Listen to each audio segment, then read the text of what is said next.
Hello dear students, welcome to remote learning program. Now let us recall what and all we have discussed in the last week.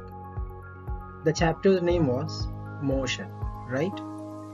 We discussed about different terms related to motion, and also we have defined what is motion. Do you remember the definition of motion?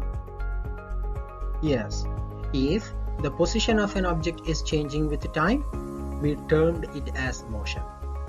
And also we have studied different kinds of motion or different types of motion in lower classes, and that also we have discussed, like circular motion, right? Then straight line motion, oscillation. Like this we have discussed many types of motion, isn't it? Then we defined what is distance and displacement by explaining some situations. Do you remember what is distance and displacement? I hope you remember the definition of distance, isn't it? How did we define distance? Yes, we defined distance as the total length of the path it covered, isn't it? And what about displacement?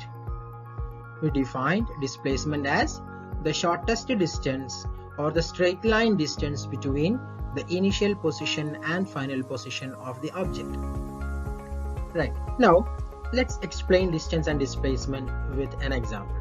For that, here there is a truck at position A, and this truck is reaching a position B after traveling through a straight line and covering 50 meters.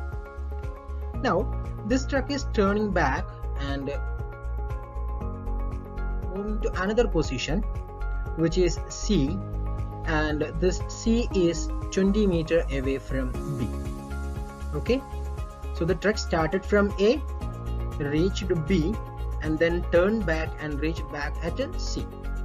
Now can you tell me what will be the total distance covered by the car or the truck?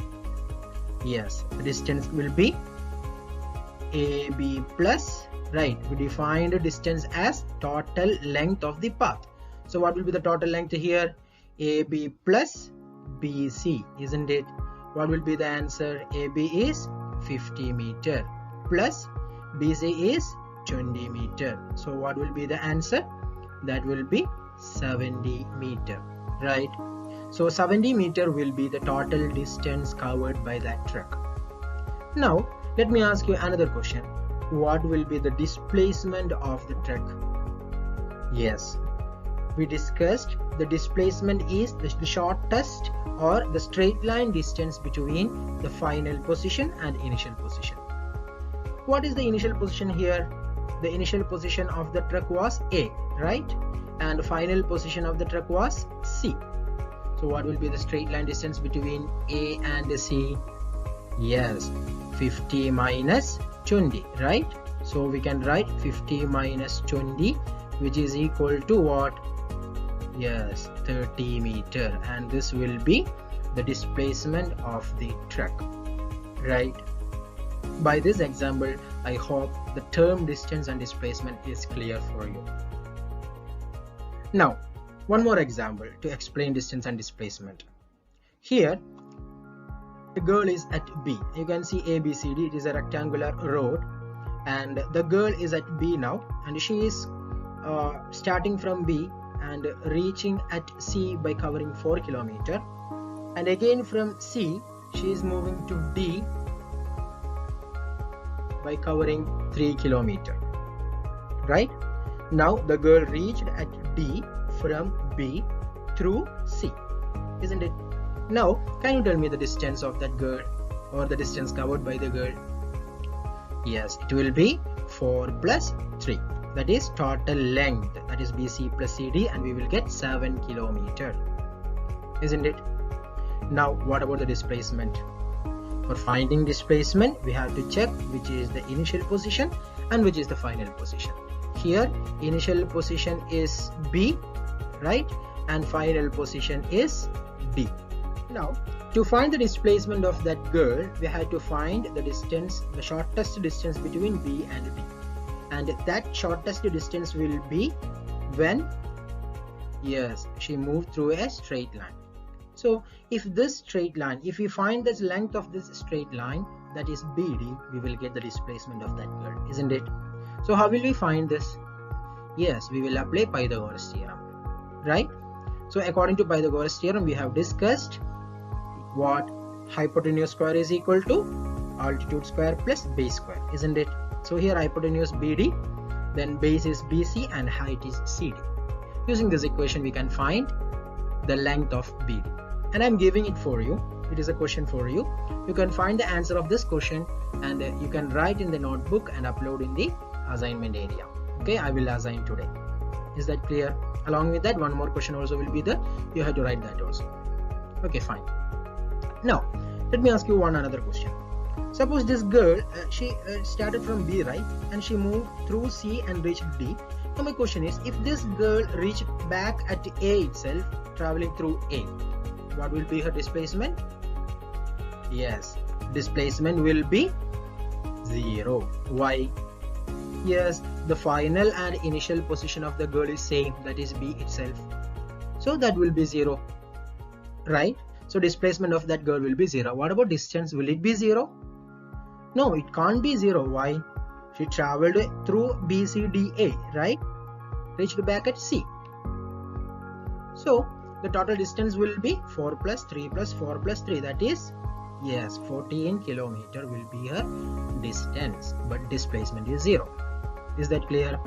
Now let us check what are the differences between distance and displacement. We have discussed these points in classroom, right? So let us recall that. So first difference is, distance is the total length of the path covered and displacement is the shortest distance between the initial and final position, right? And the second difference we can write, distance covered by an object in motion cannot be 0, right? Distance is 0 means it doesn't move or it didn't move, right? But displacement of an object in motion can be 0. When will be that 0? Yes, we discussed now itself, right? Yes, if the initial and final position is same, then displacement will be 0 but distance will not be 0. Then third difference, distance depends on path, right? Distance changes by changing the path. And what about displacement? It does not depend upon the path, right? Whichever the way you choose or whichever the route you choose, whichever the path you choose, right, the displacement will be same, right? And last one, distance is a scalar quantity whereas displacement is a vector quantity. What is scalar quantity? Scalar quantity is the quantity that has only magnitude but no direction, right? What about vector quantity? Yes, quantity that is having both magnitude and direction is known as vector quantity, right?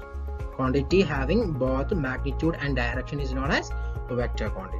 So these are the differences between distance and displacement, and these are very important points. Now let us recall what is uniform and non-uniform motion with an example.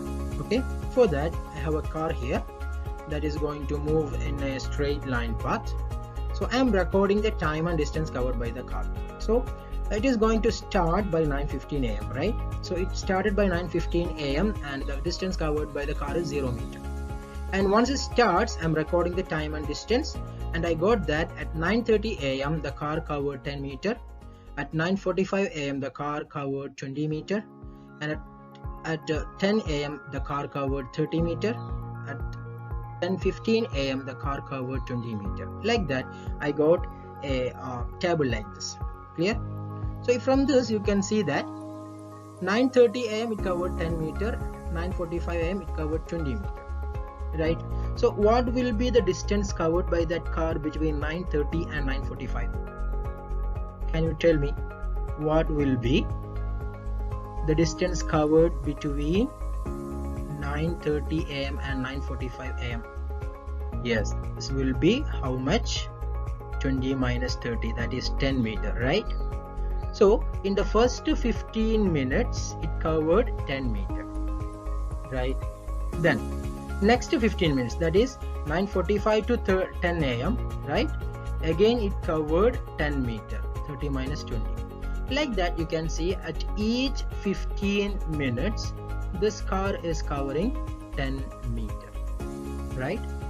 Now let us check another car. Okay, like this, I'm taking another car. The distance covered by the car with each 15 minutes is given here.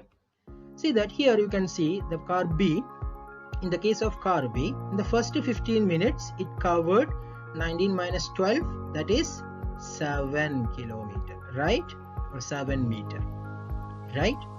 And in the next 15 minutes it covered 4 meter, right? And in the next 15 minutes it covered, yes, 12 meter, right? Next it covered 2 meter. See this, the car A is covering 10 meter in each 15 minutes, isn't it? But car B is covering different distances, right? Different distances in each 15 minutes. So we can say that the motion by car A is uniform motion and the motion by car B is non-uniform motion, right? So how can we define uniform motion and non-uniform motion? Yes, we can define uniform motion as if an object covers equal distances in equal interval of time, it is said to be in uniform motion, right? As in the case of car A, it was covering 10 meter in each 15 minutes, so equal distances in equal interval of time, right? And what about non-uniform motion? Right, it will cover unequal distance in equal interval of time. You can see here the definition, right? If an object covers unequal distance in equal interval of time, it is said to be in non-uniform motion. So these are the two types of motion, means uniform and non-uniform motion. Clear? We discussed about speed, right? So what do you mean by speed? So how can we define speed? Yes, speed is the distance traveled by an object in unit time, right? So whatever the distance is covered by an object in 1 second or 1 minute or 1 hour, that will be the speed of that object, right? That means distance in unit time. And we can write the equation as speed is equal to distance by time, that is speed is equal to s by t, where s is the distance and time is t, v is speed. Clear? And now what will be the unit of speed? We discussed that the SI unit, right, or the standard unit of speed is meter per second. That meter per second can also be written as meter second raised to minus 1, right? Both are same. There are other units for speed. What are they? Yes, we can use kilometer per hour, centimeter per second, etc. But the standard unit is meter per second. I think these are the topics we discussed in the last week. I hope it's clear. And along with this video, some assignments and notes will be given. Please fill it and do the assignments and submit on the time. Thank you so much. We can see in the next class.